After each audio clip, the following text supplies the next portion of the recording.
Welcome back, fellow adventurers, to another spellbinding episode of My Sister's TBR. I'm Rebecca. And I'm Stacey, and today we're venturing deep into the mystical realms of fantasy romance, where love intertwines with magic and epic quests are set against enchanting backdrops. From epic sword fights to steamy encounters, we've got it all. So grab your favorite potion Or cup of tea. And snuggle into your comfiest reading nook, and let's embark on this fantastical journey together. Okay, I'm actually really excited to make this episode. Yeah, we've got a lot of fantasy romances on the go, I think. It's been long overdue. Yes, 100%. And I feel like last month just sort of put us way in the dumps. We went well against our grain, and now we're back. Oh, yeah. We tried. Yeah. I tried. I don't think it worked for us very well. I didn't enjoy it. No, it may have been my worst month for reading. Yeah. So. That's like the TikTok that I tagged you in. Yeah. You know? I don't remember what he said, but no. Yeah. Yeah. No. So true. It was not tasty. No. Okay, you wanna start us off with some book news or some new releases? Give me. Sure. Now, normally we do the book news first, and I know that you said that there was something. Oh, yeah. You had to bring up. Okay. So let's do that first. I only have one little tidbit of some little crumbs. Yeah, little crumb. It's just rumors. Okay. But I just want to talk about it because I don't like it. Oh no, I don't like it. Okay. So I know TikTok is not a reliable source, and I know this is it could be fan made up, but so oh god. Apparently there's rumors who's gonna play Rhysand in the ACOTAR series. No. Oh no. No. It can't be real. I freaking hope that it's not real, because I am not. Okay. Do you know who Jacob Elordi is? Yes. No, that gotta be fake. It can't be real. It doesn't fit. It does not fit. I picture him as the Kissing Booth movies. I really enjoy those. But he's not Rhys. No. No. Do not ruin Rhys. No. For this whole entire ACOTAR community, I won't watch it. Not gonna. No. Mm-mm. To me, it just he's like a child. Yeah. I can't picture him as an adult. Yeah. No. I don't remember what his name is, and I'm gonna kick myself later. But the guy in 365 Days. You know who I'm talking about? I just watched that again the other day. Yeah. Are you lost, baby girl? Yeah, that is who I picture. And should I say daddy? Do you need to go back and read those other books now? Okay, you know what? Yeah. Spot on. Yep. Spot on. You're welcome. Yep. Okay. All right. Give me some more good news, Stacey. Okay. So the new releases for September, there were so many to choose from. This month just seems like it's off the charts with, good books. And it's not necessarily all authors that I'm familiar with or anything like that. It's just the descriptions on these books sound so good. Okay, can't wait to hear. The first one that I've got is Lies and Other Love Languages by Sonali Dev. That's out on September 26th, and it's a contemporary fiction. 331 pages. Best-selling advice columnist Vandy Guru built her career teaching others how to live honestly and courageously, but after the loss of her husband, Vandy's public veneer can barely conceal her grief.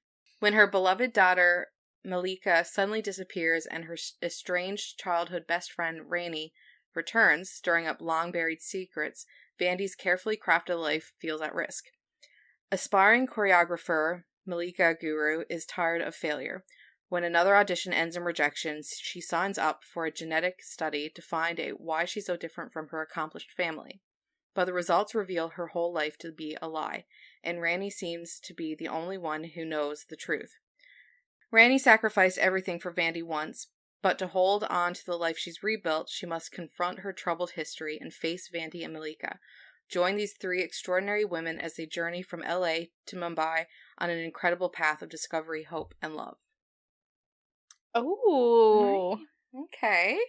I like that, actually, especially, like, you know, shit is gonna hit the fan when she obviously finds out that her family is not actually her family. Yeah. Yeah. You know, And I what's gonna just happen. love it being, like, the three different perspectives of them. It just... I think it's gonna be good. Oh, shit. Mm-hmm. I've never heard of that author before, though. Have you? No. I haven't read anything by them, so... What is this? Millie Bobby Brown. Yeah. Right? So I first seen that on Instagram. She was, like, doing a lot of different posts and that about it. Okay, And I was good for intrigued. her. Yeah. So for anybody who doesn't know, Millie Bobby Brown, she's in Stranger Things. She's in Enola Holmes. So I don't know if she wrote it or if she had, like, a ghostwriter write it for her, but... Okay, yeah. So this is 19 Steps by Millie Bobby Brown. This was released on the 12th of September, and it's a historical fiction with 308 pages. I always say that, like, I want to get into more historical fictions, but I haven't yet. Yeah. I'm too much of a romance slut. I can't get out of it. You just need to find the ones that take, like, the real spiciness that you like from romance in a historical setting, and then that would be, like, your bridge between the two, and you'll ease into historical then. There we go. That's what I need to do. Yeah. I just trust me, there is a genre for everything, so I'm sure you can find some. True that. Oh, just wait till you hear about what I'm currently reading.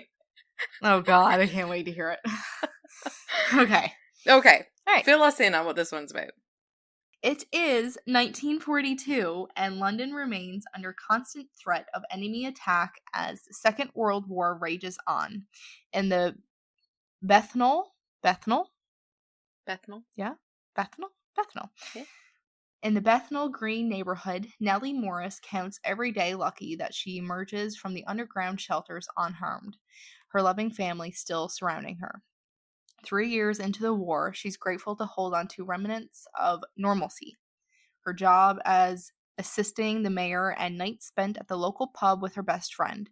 But after a chance encounter with Ray, an American airman stationed nearby, Nellie becomes enchanted with the idea of a broader world. Just when Nellie begins to embrace an exciting new life with Ray, a terrible incident occurs during an air raid one evening, and the consequences are catastrophic. As the truth about that night is revealed, Nellie's world is torn apart. When it seems all hope is lost, Nellie finds that, against all odds, love and happiness can triumph. 19 Steps is a deeply affecting, mesmerizing page-turner inspired by the author's family history. Oh. An epic story of longing, loss, and secrets, Millie Bobby Brown's propulsive debut introduces an unforgettable, brave young woman and boldly portrays the strength and the power of love. Okay. You know what? I would have found that intriguing regardless of who the author is, but I'm just that got me interested. Yeah. Good for her. I wasn't expecting to see that. Damn. Okay. I see a fantasy romance. Okay, here we go. I had to get those two in there because they were just too good not to include. So yeah. Fall of Ruin and Wrath by Jennifer L. Armentrout. So this is the author of the From Blood and Ash series. This released September 12th. It's fantasy romance and 421 pages. We love fantasy romance. Long ago, the world was destroyed by gods. Only 9 cities were spared, separated by vast wilderness, teeming with monsters and unimaginable dangers. Each city is now ruled by a guardian. royalty who feed on mortal pleasures. Born with an intuition that never fails, Callista knows her talents are of great value to the power-hungry of the world, so she lives hidden as a courtesan of the Baron of Arkwood. In exchange for his protection, she grants him information. When her intuition leads her to save a traveling prince in dire trouble, the voice inside her blazes with warning and promise. Today he'll bring her joy. One day he'll be her doom. When the Baron takes an interest in the traveling prince, and the prince takes an interest in Callista, she becomes the prince's temporary companion. But the city simmers with rebellion, and with knights and monsters at her city gates, and a hungry prince in her bed, intuition may not be enough to keep her safe. Callista must choose, follow her intuition to safety, or follow her heart to her downfall. Breathtaking suspense and scorching romance meet in this immersive new fantasy from a mega best-selling force, Jennifer L. Armentrout. Scorching romance is just, that's yeah, done. I know, given. I'm in. That is obviously on our list now. Yeah. I haven't read From Blood and Ash, but I have heard a lot of really good things, and I know that it blew up all over TikTok a couple of years ago. Yeah. Yeah, it did. So, okay. Excited. So up next we have Playing the Witch card by K.J. Del Antonia. This was also released on September 12th with 351 pages, and it's a fantasy. 3 generations of magic, 2 rogue exes, and 1 tarot deck. The perfect recipe for chaos. I love that. Love it already, right? Flair Hardwick knows 3 things. Magic is real, love isn't, and relying on either ends in disaster. So while she's grateful for the chance to take over her grandmother's Kansas bakery after she finally leaves her cheating husband, she won't be embracing Nana's fortune-telling side hustle. Hers is a strictly no magic operation until the innocent batch of tarot card cookies Flair bakes for the town's Halloween celebration unleashes the power of the family deck, luring Flair's unpredictable mother to town, tempting Flair's magic-obsessed daughter, and bringing back Flair's first love while ensnaring her ex in a curse she can't break. God. Flair's attempts to control the chaos only makes things worse, playing right into the hands of a powerful witch. Suddenly, there is far more at stake than her status as the most reluctant witch in town, and the magic Flair has long rejected becomes the only card she has left to play. Okay. Like, what an awesome premise. I know there are billions of books that I've never heard of, but, like, I've never heard of something, like, to deal with that. I don't know. Yeah. Like. To me, it sounds like it's going to be, kind of like a cozy, witchy vibe. Yeah. Oh, I love that. Yeah. Okay, I'm, like, tapped out with my books that I can read in September, but I feel like that's going to be a really good book to read in October for some reason. Yes. Yes. Oh, I'm down. Honestly, I'm not super into tarot readings or like tarot cards, but I mean, like, and she's super, super into it. I want to talk to her about this book. Yeah, for sure. Okay, what else is there? Ooh. Another fantasy. The Unfortunate Side Effects of Heartbreak and Magic by Brianne Randall. It's released September 19th, 336 pages, and like I said, a fantasy. So this is great for fans of Practical Magic and Gilmore Girls. Done. Sign me up. It's a debut novel that explores the shields we build around our hearts to retain our own magic. Oh. Sadie Revellari has always believed that the curse of 4 heartbreaks that accompanies her magic would be worth the price. But when her grandmother is diagnosed with cancer with only weeks to live and her first heartbreak, Jake McNeely, returns to town after a decade, her carefully structured life begins to unravel. With the news of their grandmother's impending death, Sadie's estranged twin brother, Seth, returns to town, bringing with him deeply buried family secrets that threaten to tear Sadie's world apart. Their grandmother has been the backbone of the family for generations, and with her death, Sadie isn't sure she'll have the strength to keep the family and her magic together. As feelings for Jake begin to rekindle and her grandmother growing sicker by the day, Sadie faces the last of her heartbreaks, and she has to decide, is love more important than magic? Okay, damn. That one I think is going to be a tearjerker. Yep. Damn. Mm-hmm. Oh, okay. Also, I'm not sure if it's this book or that last one that you just read, but apparently they come with recipes. One of them does, and I don't remember which one it is. Possibly the one that has to do with the bakery? Yeah, I feel like that would I'm be... thinking. Yeah. Oh my god, that's so cool. But that's so cute, right? Ah. But yeah, anyways. So, the unfortunate side effects of heartbreak and magic sounds like I'm going to cry. Yeah. Sounds like we're gonna read it. Yeah. It's just, they sound so good for October. Yep. Like the autumn vibes and stuff. Like, yep. Oh, I'm so ready for that. I feel like autumn is just made for fantasy. Okay. This is How We End Things by R.J. Jacobs. This came out September 12th with 336 pages, and it is a thriller dark academia. What does that mean? Academia. Dark academia is like, it's just like an aesthetic of like higher education in academia. Okay. Often with like books, libraries, like museums, coffee shops, like autumn vibes. Like it's just a lot. Okay. But it has to do with like a school sort of. Okay.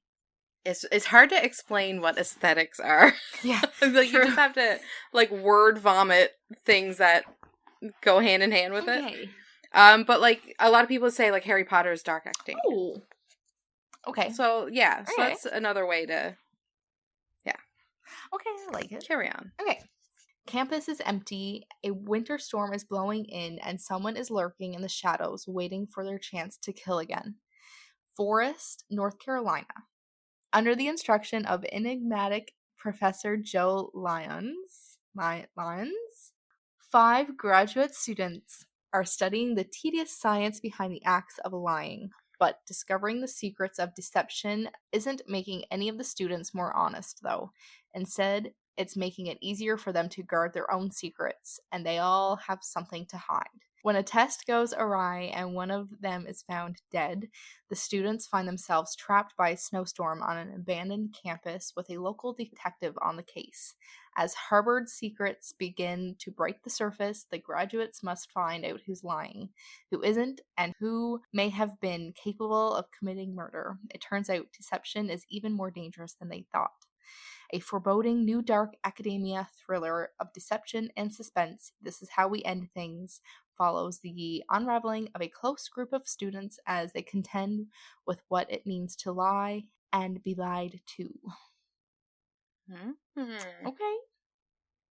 I'm just, man, thrillers got me turned off now. Oh, I know. That one just, to me, felt like it had such autumn vibes to it. Yeah, no, like, I wouldn't mind reading that in October. Yeah. And that's the thing. Like, for anybody who enjoys thrillers, sure. I'm burned. I'm burned. Burned out from it? Burned. From last month? Yes. How many books did I read last month? 2? Okay, so the next one, we're getting back into our romance side of things, is The Long Game by Elena Armas. So that's the same author of The Spanish Love Deception, and I read that one back a couple months ago, and I loved it. It was so good. Yes, I knew that sounded familiar. So this one was released back September 5th, so we can read it now. True. 380 pages, and like I said, it's a romance. Adeline Reyes has spent years perfecting her daily routine. Wake up at dawn, drive to the Miami Flames FC offices, try her hardest to leave a mark, go home, and repeat. But her routine is disrupted when a video of her in an altercation with the team's mascot goes viral. Rather than fire her, the team's owner, who happens to be her father, sends Adeline to middle of nowhere, North Carolina, where she's tasked with turning around the struggling local soccer team, the Green Warriors, as a way to redeem herself. Her plans crumble upon discovering that the players wear tutus to practice. Impractical. keep pet goats, messy, and are terrified of Adeline, counterproductive, and our 9-year-old kids. To make things worse, also in town is Cameron Caldani, goalkeeping prodigy whose presence is somewhat of a mystery. Cam is the perfect candidate to help Adeline, but after one very unfortunate first encounter involving a rooster, Cam's leg, and Adeline's bumper, he's also set on running her out of town. But banishment is not an option for Adeline. Not again. Helping this ragtag children's team is her road to redemption, and she's playing the long game, with or without Cam's help. So that sounds hilarious. I think that's going to have a lot of really funny points. You said, too, in the Spanish Love Deception, like, you liked her writing and stuff, too, right? Like, she had humor? Yeah. Yeah, she had quite a bit of just, like, I actually found myself laughing out loud at parts. So I know that this book is going to be the same. I can hear it in the description. Yeah. Yeah. So I'm excited. I might start that one tonight. Oh shit. Here we go. Uh-huh. Yeah, I do want to read Spanish Love Deception too, because I only heard good things about it, so. But like I said, I'm tapped out on books for this month. I cannot take on anything else. Okay. Up next is Cleat Cute by Meryl Wilsner. This is released on September 19th with 332 pages, and it's a romance. Grace Henderson has been a star of the U.S. women's national team for 10 years, even though she's only 26. But when she's sidelined with an injury, a bold new upstart, Phoebe Matthews, takes her spot. 22-year-old Phoebe is everything Grace isn't. A gregarious jokester who plays with a joy that Grace lost somewhere along the way. The last thing Grace expects is to become teammates with benefits with this class clown she sees as her rival. Phoebe Matthews is too focused on her first session as a professional soccer player to think about seducing her longtime idol, but when Grace ends up making the first move, they can't keep their hands off of each other. As the World Cup approaches and Grace works her way back from injury, a miscommunication leaves the women with hilariously different perspectives on their relationship. You're done. Yeah. This sounds so good. Yep. But they are on the same page on the field, realizing they can play together instead of vying for the same position. With every tackle, the tension between them grows, and both players soon have to decide what's more important, being together or making the roster. The perfect blend of funny and steamy, Meryl Wilsner's Cleat Cute is about being brave enough to win on and off the field. Like, maybe it's not a whole lot of miscommunication. Yeah, maybe it's just a really small little footnote. Yeah. Yeah. I don't think it is, but... yeah. I'll still read it. It still sounds so good. And it sounds like it's gonna be another, like, comedic... Yeah. Like, it has rom-com vibes. Mm-hmm. Yep. And I mean... pretty much all rom-coms have some sort of miscommunication, and I know it's frustrating for you, but hopefully it's quickly resolved. Mm-hmm. That's the key. As long as it's not the entire book, like right from the get-go, based off miscommunication, then I'm okay. If it's just a little something towards, the end, if that's like the big part at the end where they split up and, then they get back together or whatever, I think I can handle that. Only one way to find out. Yeah. Next up, we have The Wake Up Call by Beth O'Leary. This will be released on September 26th, and it's 367 pages, and it's a romance. It's the busiest season of the year, and Forest Manor Hotel is quite literally falling apart. So when Izzy and Lucas are given the same shift on the hotel's front desk, they have no choice but to put their differences aside and see it through. The hotel won't stay afloat beyond Christmas without some sort of miracle. But when Izzy returns a guest's lost wedding ring, the reward convinces management that this might be the way to fix everything. With 4 rings still sitting in the lost and found, the race is on for Izzy and Lucas to save their beloved hotel and their jobs. As their bitter rivalry turns into something much more complicated, Izzy and Lucas begin to wonder if there's more at stake here than the hotel's future. Can the two of them make it through the season with their hearts intact? Okay, cute. Mm-hmm. Okay. I like that too because, like, I mean, I work in a hotel, so, like, Yeah. yeah. I like enemies to lovers, and that's what I'm getting from that description. Yep, definitely. You found some really good ones this month. I thought it was a really good list, if I do say so myself. I mean, clearly you couldn't you couldn't even narrow it down. Then. No, I couldn't. I couldn't take any more out of it. I already took out 2 different books Yeah. that just finally didn't make the cut. No, these are perfect. Like, okay. The Scarlet Veil by Shelby Mahurin. I love how aggressive you asked that. Mahurin. Mahurin. The Scarlet Veil by Shelby Mahurin. This is releasing on September 26th. Ooh, 640 pages. She's a big one. But it's a YA fantasy. Okay. No, but literally the main time, or the only time that I like a book to be above like 400 pages is if it's a like romance fantasy or fantasy. Yeah. Because you don't want those to end. I don't want it to end. Yeah, I know. Okay. Oh. Okay. A new darkness is rising in Belterra. This dark and thrilling vampire romance, set in the world of the New York Times best-selling Serpent and Dove series, is perfect for fans of Sarah J. Maas. Done. Don't even need to read any further. Yeah. Sold. Done. Okay. 6 months have passed since Sally took her sacred vows and joined the ranks of the Chaucers as their first huntswoman. With her fiancé Jean-Luc as captain, she is determined to find her foothold in her new role and help protect Belterra. But whispers from her past still haunt her, and a new evil is rising, one that Sally herself must vanquish, unless she falls prey to the darkness. That's so vague. A very small description. Yeah. But it's a vampire romance, and it has been a very long time since I read a vampire romance. Okay. Let's read this in October. I like that. The vampire romance, and obviously Sarah J. Maas. And I have heard something about the Serpent and Dove series. Oh yeah, that's a big series, yeah. Oh, is that with the... Yeah, I can picture it. Yep. Yep. Yep. I know by your hand movements. Okay, shit. September 26th. All right.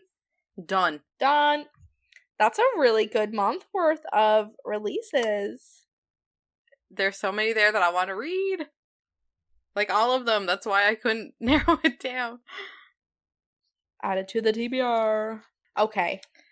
So what are you currently reading? You go first. I go first? You go first. Okay. First that I'm reading is The Assassin's Apprentice by Robin Hobb. This is a very popular fantasy series, the Farseer trilogy. I've heard so many good things about this book series, and I never really took the time to jump into it because it's just pure fantasy. And it's like epic fantasy series that everybody that's a fantasy reader raves about. And I feel bad that I haven't read it up to this point, but it's just pure fantasy. And I've been on like that romance kick for so long that I struggled to want to start this one, but I started it and I'm listening to the audiobook for this one, which is actually done really, really well. Okay. So I only listen to it while I'm at work, like we've already talked about in past episodes. But so by the time that like I'm done work and I gotta shut off the audiobook, I don't want to because it's so good. Dear. Yeah. Okay, I'll read out what the description is. In a faraway land where members of the royal family are named for the virtues they embody, one young man will become a walking enigma. Born on the wrong side of the sheets, Fitz, son of chivalry Farseer, is a royal bastard cast out into the world, friendless and lonely. Only his magical link with animals, the old art known as wit, gives him solace and companionship. but the wit, if used too often, is a perilous magic, and one abhorred by the nobility. So when Fitz is finally adopted into a royal household, he must give up his old ways and embrace a new life of weaponry, scribing, courtly manners, and how to kill a man secretly, as he trains to become a royal assassin. Okay, damn. Is really good. It took a while to get into it because it was only like little bits of fantasy, so it was kind of like there was a lot of not necessarily world building, but just trying to get you into the setting and getting you familiar with the families. And so I struggled a little at the start. It was a little slow going, but it did pick up for me, and I don't want to stop. So. Well, at least now you can say that you are reading it / will have it read. Yes. So that's good. Yes. Yeah. Okay, shit. I've never heard of it. I mean, I've also... it's so good. I'm new to the fantasy. Mm-hmm. I mean, that makes sense that I haven't heard of it. But how far are you into it now? I'm 60%. Oh. Mm-hmm. I have... How long do I have left to it? 6 hours and 52 minutes. That's not bad at all. That's not bad. I've got 10 and a half hours into it already. Shit. Mm-hmm. Wow. But I am also listening to it at 1.8 times the speed, so that 6 hours, I think, isn't counting that. My god, I don't have to, no. Even listening to you read the description to the books that you're reading, I have to, like, fully pay attention and grasp on every single word you're saying so that I can keep up. Yeah. Like, I can't do the audios. Yeah. I mean, not that fast anyway. Like, if I'm really sat down and I'm literally just not focusing on it. Yeah, if I'm not doing anything else, then I can. And that kind of makes it redundant to even listen to an audiobook at that point. Yeah. Yeah. Yeah. I tried. Yeah. I tried. I just don't have the brain for it. It's fine. I hardly have the brain to be able to read out loud. One thing at a time. Yeah. Okay. I'm so excited. Okay. So, my first current read for this month is Fourth Wing. Oh, I'm so happy that you're finally reading it. Me freaking too. I don't know what clicked in me the other day. I don't know what it was. I guess it was just the weekend and I had nothing to do. I sat down. I think it was 8 hours straight. 8 hours. I literally posted a picture on my Instagram of like my Kindle and my iced coffee, and I remember I was taking my Kindle in to go pee with me and everything. Like, I couldn't put it down. I think I just starved myself that night. I don't even remember, but I was so engulfed. Just so into it. Oh my god. I literally could not put it down. I remember finally when I was done, I was like, okay, like, I gotta stop. Like, I gotta go to bed. I gotta eat something. And I looked at my Instagram story again and it said 8 hours before, like, 8 hours ago was when I posted it. I was like, Jesus. Okay. When was the last time, or what book was the last time that you spent that long, like, consistently reading? What do you think? For that long? I might have an idea of what. What about the Vicious Lost Boys? Yep. But now, that didn't take me... I know it was broke up, too, a little bit, but... You know what? Yeah, you're right. But I feel like that's probably... Yeah. Spot on, because... Why do I know that better than you do? I don't know. Because I remember sitting down and fully reading one, which was like, what, 4 hours? Yeah. Roughly. And then I remember going right into the other one. Yeah, so you're completely right. And that was that week that I read 9 books. I remember reading 9 books in 9 days. Where did that Rebecca go? She was unemployed, okay? I needed that escape. God. Yes, I miss being able to read that much, but I do not miss being unemployed. No, okay. I hear you. God. Anyway, back on track. Okay. So, Fourth Wing by Rebecca Yarros. Yarros? Yaros? Yarrows. Yes, Yeah. Okay. The Empyrean series number 1. Enter the brutal and elite world of a war college for dragon riders from USA Today best-selling author Rebecca Yarros. Okay. 20-year-old Violet Sorrengail was supposed to enter the scribe quadrant, living a quiet life among books and history. Now, the commanding general, also known as her tough as talons mother, has ordered Violet to join the hundreds of candidates striving to become the elite of Navarre? Mhm. Navarre. Navarre. Navarre. Dragon riders. But when you're smaller than everyone else and your body is brittle, death is only a heartbeat away, because dragons don't bond to fragile humans, they incinerate them. With fewer dragons willing to bond than cadets, most would kill Violet to better their own chances of success. The rest would kill her just for being her mother's daughter, like Xaden Ryerson.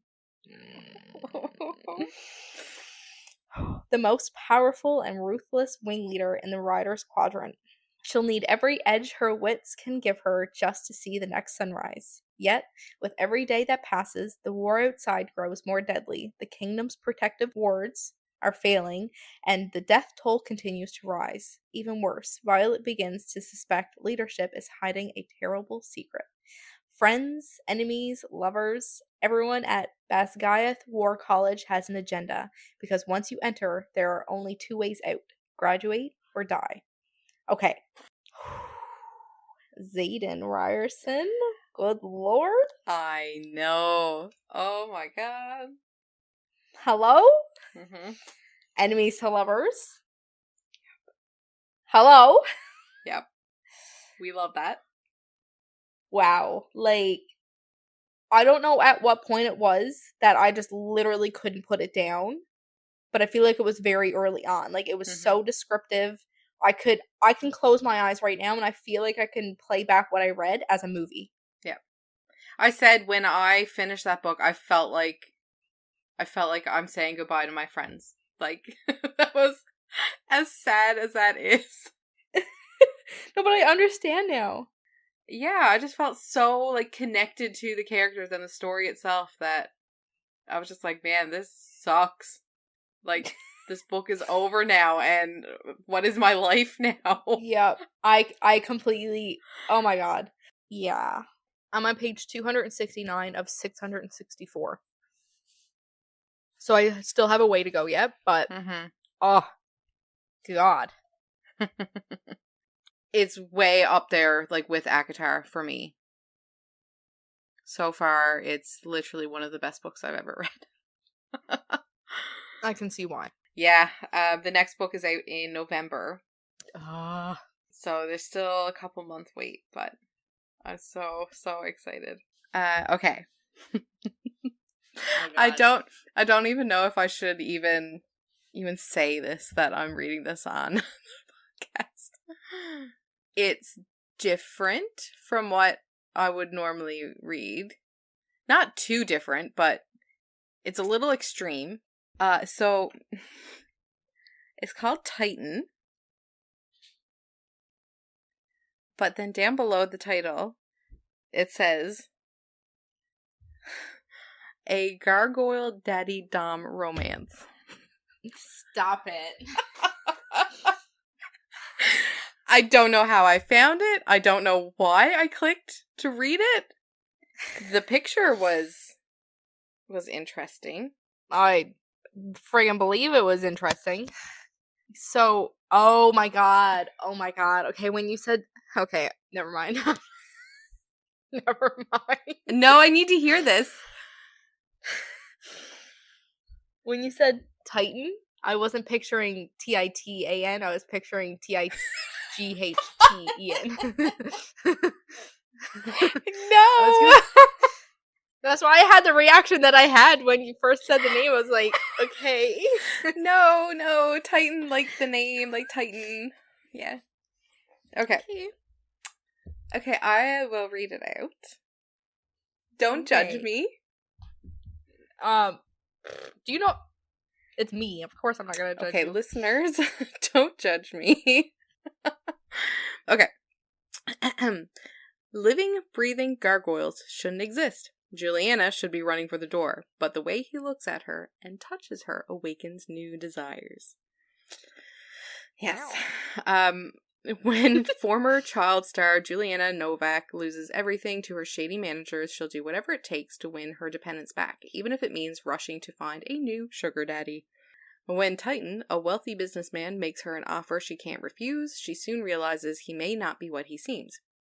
His curved horns, massive wings, and tail are, however, more than she ever bargained for. Oh, God. Leader of the last surviving gargoyles, Titan knows what desperation looks like, and he recognizes it in Juliana. The heavy weight she carries is one he's able to bear, and one he finds he wants to. When his missing supernatural artifact and her financial troubles unexpectedly align, Titan and Juliana find that a single night together won't be enough. Confronted by old enemies and diverging paths they once followed may no longer be the destiny their hearts desire. Then, important note, please check author's website for full descriptions and CWs. So yeah, it's something. So the name of like the series, because it's like book 1 of 2 right now, is Romancing His Stone. That's literally what it's called. So I am I'm 21% into the book. Jesus. Does he use his horns or... Not yet, but I'm assuming it's coming. It's... Oh, God. Yep, so, I don't know. I may finish it, I may not, we shall see. Oh, God. You have to finish it now, I need to know. Yes, well, I will try. It's not... Okay, it is bad, never mind. It's not exactly the most well-written, piece of literature I've ever read, but... Hey, I feel like that all depends on who you ask. True. Touché. Oh, God. What's your next? So, I'm reading A Court of Frost and Starlight. So, that's A Court of Thorns and Roses 3.5 in the series. By Sarah J. Maas, in case anybody is living under a rock here. Yeah, like our 90% of our podcast is about ACOTAR at this point. Yeah. So I obviously can't read out the description in this because, I mean, right off the bat, the first whole, just the whole entire thing is just complete. It's, like, how many pages is it? So it's 272 pages. Yeah. So that is, like, super tiny compared to the rest of... Yeah. I've heard a lot of people skipping this one, but now, as many people are saying that they skipped it, still there's people that are saying, like, it's still crucial to, like, there's still things that you need to know from that book. Why would you skip it? I don't know. People, like, people are weird. But it has, like, a Christmas special sort of vibe to it, so I think people get put off by that, because it's definitely a different feel than the other books in the series. I can see that with it talking about, like, winter solstice. Yeah. Yeah, but I don't care. It's still more ACOTAR. So the only other one that I'm reading is the featured read. I started that. Me too. Did you? Oh. Yeah. So, our featured read, which is obviously the third in the Knock 'Em Out series, because we can't get enough, is The Things We Left Behind. And it's Lucy and Sloane. Can I say that? That's not a spoiler, right? Because, I mean, you get that right from the first book that there's history there. Because we all wanted the second book to be Lucy and Sloane's history. Like, what the fuck happened? We knew there, this was coming, actually. Yeah. So, with that being said, I don't know if the description is spoilery or not. That's what I was just gonna say. I feel like it might be. I mean, it doesn't say anything, but it doesn't say anything about the other two couples that the first 2 books were. Yeah. You might be able... It could technically be read as, like, True. a standalone. Okay. Read it out. If anybody comes back at us... I'm just gonna do it. Listen, if you're worried that the description is going to be a spoiler, just mute us now for, like, 30 seconds. Maybe closer to a minute. Yeah. Starting now. There was only one woman who could set me free, but I would rather set myself on fire than ask Sloane Walton for anything. Lucian Rollins is a lean, mean, vengeance-seeking mogul? Mogul? Yeah. God. On a quest to erase his father's mark on the family name, he spends every waking minute pulling I don't know if I even want to read this description. I know. I don't... Okay. Hey. Cut all that. We're not going to read out the description because we don't want to actually spoil anything for ourselves. Yeah, if anybody here wants to know the description, just go search it up yourself because... Yeah. I don't. I'm like looking at this right now and I'm like, there's a lot of information here right now. Like, yeah.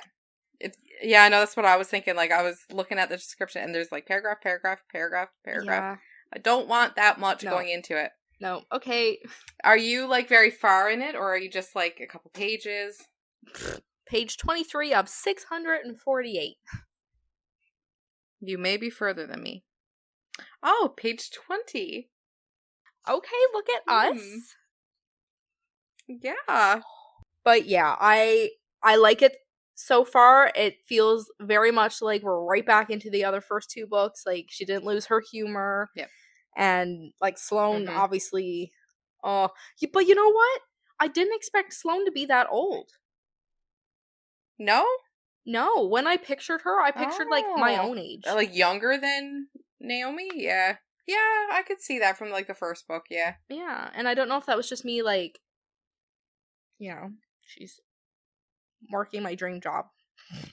I know. So I was like putting myself there. Yeah. Living vicariously. Yeah. But yeah, I don't know. I wasn't expecting that. I like it. It's refreshing because there's so many books now that I read and the main female character is like 22, 23. And I was like, I don't, like, I'm having a hard time connecting with that age now. Mm-hmm. That is really refreshing to read a book with a, like, 40-year-old as the main character. Yeah. Mm-hmm. Definitely. But it's good. I really like Sloane and, obviously, Lucy. So. Ugh, I can't wait. So it's from his perspective, too, right? I'm pretty sure it's dual POV. I think so. Yeah. Oh, I can't wait to get I haven't gone that far into it. Wow. Oh. I just want to know what happened. Yeah, like there's so much history there. I wonder if it's going to be one of those things that it actually is a big deal, or if it's just one of those things that was like why let that pull them apart or whatever. I'm wondering if it's going to be a big deal. Like, or not. I think it's going to be a big deal. I think Lucy Score is just, like, really good at taking these... it's really hard to say this without, like, spoiling anything from the first 2 books. But, like, a situation and, like blowing it up. Yeah. Yep. Like, kind of out of nowhere, this happens or whatever. It's so hard. I know. I can't talk about it. All I'm saying... If this book ends the exact freaking way that the first 2 books ended... Okay, so on that note, though, I have seen a lot of people that have rated book 1 5-star, rated book 2 lower, like 2, 3 stars, would go back and rate this book 5 stars. I've seen that often. Okay. So it seems to be a pattern. That book 2 was not as well loved as these next 2 books. Or these. Yeah. Seems like some of us are on the same wavelength. Yeah, I think so. Okay. I think so. Good. I'm so excited. He's just such a mystery. Yeah, and that's the appeal. Oh, is it ever? We love our mysterious men. Oh, I I can't. can't wait for the end of month episode to actually talk about I was just gonna say that. Yeah. I'm hoping I can read more books this month than what I've been putting out. But I've been playing Baldur's Gate a lot. And also playing Starfield. So there's like 2 big hefty games that I've been playing in my free time that I should be reading. Ah. Woohoo. Alright, well, I can't wait to come back here again in 2 weeks and talk about our ratings. Oh god. I wonder if I'll have the Gargoyle book finished. I wonder what I'm going to rate it. Please do. I'm feeling it's going to be a 2-star. I don't know if maybe a 1-star. I don't know. I'm not feeling it. I figured it was something different, but I just find it kind of funny. Okay, at least finish it just so we can find out if he uses his horns or his tail. Okay. I'm just curious now. In the book, it went into detail on ridges on the tail, so I think it's safe to say that this is going to be. Jesus. Yeah. But I'll let you know. I'll send you screenshots. Okay, thanks. All right, I think that closes up our episode. I need to go to sleep. Okay. But until then, give us a follow on Instagram, my sister's TBR, and keep up with our posts. We post what we're reading there and just fun other pictures. Shenanigans. Yeah. Alrighty. Yeah. Okay. See you in 2 weeks. And see you in 2 weeks.